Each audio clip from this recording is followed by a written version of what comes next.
same thing, kind of as normal. And Jason, we're recording, so I'm going to say we're live. So let's get this thing going.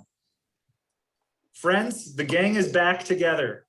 This is your weekly metric teams, and we signed off about 7 weeks ago, and when cases were down at around 11 for our biweekly total. And sure enough, as we've learned, things change often, and we thought as cases were rising, we would bring everyone back together and be able to send this out to staff so that they can ask questions of our nurses, of our health department, and also just be very transparent that we continue to meet, we continue to monitor situations, and make the best decisions we can with the information we have. So with that, if you don't know, I'll do quick introductions because it's been a while.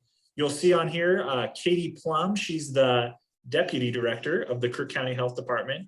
We've got the two fantastic Kirk County School District nurses, Megan McFedridge, who I believe serves the high school and middle school in Pioneer Alternative, as well as Wendy Perrin, who takes care of all of those great elementary kids. And I think, Wendy, you might have helped a little Hoff kid at one point this year. Someone said they liked the school nurse, so I think that must have been you. So good work and thank you. And then finally, we have Jason Carr, who keeps all this show going, our Director of Communications for the district. So with that, let's jump into our data real quick. So you'll see here is the most updated. Katie, can you give me a thumbs up if you can see that? Does everything look right? Okay, so here is this top chart comes from OHA in the state. It is our 3 levels, and these have changed dramatically throughout the over the course of the last year. So if we have below 60 cases, we must be in, which is great because we know that our students, their mental health is better when they're in person. This yellow zone is when you get from 60 to 90 for a medium-sized county, you must be on site or have a hybrid option.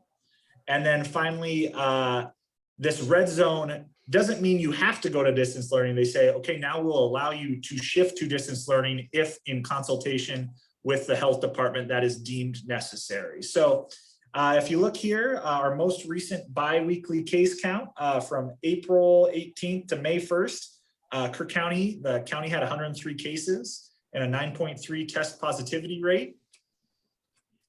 Let's see if I can shift over. Here is our long-term tracking chart. So although we are in the red for the county, we're actually pretty encouraging news. Our quarantines are going down. We only had 45 students in quarantine over that last 2-week period. This yellow line shows we only had 6 students that were testing positive in the entire district. And then finally, we only had 4 staff quarantined. So that is kind of where our current situation is. I believe at this point, I would normally say everyone's favorite part of the meeting. We're going to turn it over to our friend Katie Plum to give us a little update from the health department. Yeah, we are watching those same numbers. And actually this last week, we saw a little bit of a decline in our new cases. So that was somewhat encouraging. What we've seen is a new variant that is driving the spike in cases. So it's more contagious. It's more likely to affect younger populations. So as a whole, we're seeing more family systems get sick. So early on in the pandemic, one person in a family might get sick with COVID, and we could kind of have them isolate even within the same household and keep from getting their other family members sick. And at this point, that's just, we're not seeing that as being possible. So whole family systems are ending up sick with this new, more contagious variant of the virus. We're lagging in vaccine efforts in Kirk County. We've put a great dent in it. Our seniors are well vaccinated, and we're continuing to offer vaccines. We're shifting During the month of May, we'll continue offering vaccines on Tuesdays at Carrie Foster Hall, similar to what we've been doing since we were meeting before. By the end of May, we will transition all of those appointments back to our clinic building on Beaver Street. And our St. Charles, Mosaic, and our pharmacies are all offering vaccine as well. So, hopefully being able to vaccinate more of our population is one good way to slow the spikes in cases that we see. We also know that our preventative measures work. So the masks are working, which is evident in our schools. So even when kids show up and maybe they didn't realize they'd been exposed or whatever the situation was, we're still not seeing transmission in schools. So because those preventative measures are in place within our school walls, that's just a huge testimony that those measures really do work, especially when they're implemented regularly and consistently. On a county level, we received a press release yesterday from the governor's office that we are able to move from extreme risk category to high risk category. So that provides, some of our businesses like restaurants and gyms and things like that a little more leeway. And it also affects like group gathering sizes, which I know also affects our schools quite a bit. Katie, what's the date of that? Was it instantaneous or is it? That will go into effect on Friday. So I can plan I can go out to dinner in Prineville on Friday. We love to go to Sora Sushi. Right. And you just can't have sushi the same when you take it home. So that is really good to hear that we're back into high. And I also know that our high school principal, Michelle Jonas, will be very excited to hear that we are back in high, because that has some implications. I know we'll be watching that because that has some big implications on our graduation ceremony. Yeah, definitely. So it is a really dynamic metric that the state is using to make those determinations. And it's based on hospital capacity. We made it by 0.1% there was a 0.1% difference in that metric between staying in extreme and going into high. So our cases are still high. Our hospitals are still full. We still need to take precautions, but for right now, and they'll reevaluate that in a week too. So it is a little bit of a volatile situation still, and but hopefully we're on the downtrend. Katie, it is always great to hear information from the source, which is the health department. So thank you so much for taking time to join us, and we always enjoy having you. So now we'll transition to everyone's other favorite moment, which is the report from our school nurses. So we'll start with Megan and then go to Wendy. Megan, anything to report or areas to look at the high school or middle school or secondary schools? I think just kind of mirroring what's being seen in the community. There's more quarantines, and they weren't as high this week as they were, which Wendy and I were kind of surprised by, just because of knowing the case counts up. We expected our quarantines to be higher. So maybe that's just the shift in people that are positive, and it's not affecting, they're not school aged, or people that have school aged children or whatnot. One thing, and I was gonna ask Michelle, like, there's still a little bit of that like disconnect of when the 3 feet came out and then still quarantining at 6 feet. Like, I've had some teachers kind of move their desks around, and they've got like little pods of 4 now. And so 3 kids around that positive student gets a quarantine. So just that communication again of like, hey, let's keep desks like separated how we had them, and doing your best on the distancing. And then I don't know if anything can go out to the bus barn about just, sticking to the course. Like Katie said, like, we're all tired of wearing masks, but when I spoke with Jill this week, she said that that was a concern of hers, is this increase in cases, and that, they'd be leaning towards, quarantining an entire bus because of lack of wearing masks that's reported. And because they are definitely in smaller, they're closer on the buses than even the 3 feet. Cool. We can definitely, I will work with Michelle Williams to get that message out there to make sure we're doing everything we can. Just like, I think, a reminder of like, keep with the grind.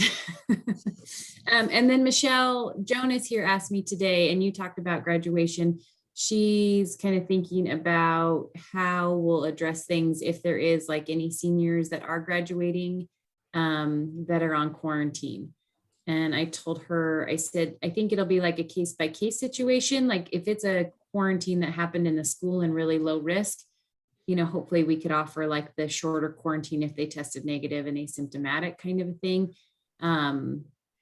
depending on what graduation looks like though too. Yeah, that's, man, that would be a tricky situation. So let's have some plans in place. And I know Mrs. Jonas and her team are continuing to watch and track this very closely and coming up with multiple plans based on where we're at when the time comes. Because I think like Katie Plum was saying, it's hard because it's such a dynamic or ever-changing metric where we're at today does not mean where we're at, I believe, June 4th for graduation. So I know they're working on having multiple plans, and we'll make sure that we kind of brainstorm on all the different options to have in place. Cool. That's all I got. Wendy Perrin, how are you doing? You want to share where we're at with our elementary schools? Second, what Megan said is, I'm a little bit dumbfounded why we have a decrease in our quarantines. Again, it could be the age, I'm not sure, but just awareness, teachers still, it's not okay to have those coughs, runny noses in the classroom unless it's been cleared by Megan or I. It's not always allergies. We're finding, I thought it was a cold, I thought it was allergies.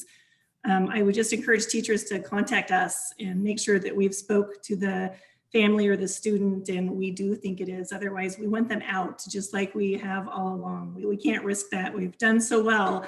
We need to stay strong and keep those kids out and adults out, keep the staff out also with the same symptoms if they need to be out. So just vigilance, track those symptoms, notify us, and we'll work with you and figure that out. Lots of good reminders. So I know, Jason, you plan to send this recording out to all staff. So, and as always, they can get a hold of Megan, Wendy with any questions, and we'll just keep barreling forward and make it to the end of the school year. So Wendy, you got something else? One other thought. I think the majority of the staff that want to be vaccinated have been vaccinated, but I think there's some stragglers out there, or some people on the fence. I would love to offer an easy way for those staff to get vaccinated, whether that's Megan and I pick up a vial of vaccine and go to school. I don't know if that's a possibility, but how can we make it easiest for those people that are on the fence if they choose to get a vaccine instead of going to that Tuesday clinic? I would like, some thoughts around that. Yeah, that is a great question, because I think we are noticing that is people are kind of coming around when they see like people are seeing family members benefit from it. They're seeing the community benefit from it. St. Charles put out a graphic of the demographic flip of people who are in the hospital right now. And early on in the pandemic, it was our 60 and older. Right now, it's our 40 and younger. So when people are recognizing that and realizing that, we are seeing, some people who were just a little hesitant maybe at first, and they are now interested. We definitely want to make that easy for them. I think one way that we can help make that easy is when we shift our appointments back to the clinic building in June. I know that's a ways out though. They can just make an appointment at the clinic any day of the week. In the meantime, though, I can connect you with Jo. I know you already know how to talk to her, but we can work something out and let's figure out a way to make it really easy. We've been sending nurses out and just going to businesses to help make it easy around town to say, hey, we have our little cooler here if anybody wants some. So if we can do the same thing, and if that would help make it easier, we can work on that too. Thank you. Very cool. Wendy Jason, or you- Megan, if you guys want to just send me like a bullet point list of some of your things that you want to remind teachers and staff about. And then I think we could do like an all staff email blast saying, hey, here's some important reminders as we're getting through, what we suspect is a few more weeks of these case loads. And then maybe if you guys figure out something with Joe at the health department about the vaccine availability, we can put that in there as well. Okay, we'll do And that. then Katie, just so you know, I've already got some parents asking me, is the 12 and over going to be available next week? Or soon. So I think that we'll want to maybe talk about another first dose clinic for students again, whenever you guys can handle that or get that going. So Yeah, that's a great question. And we have a plan submitted to the state.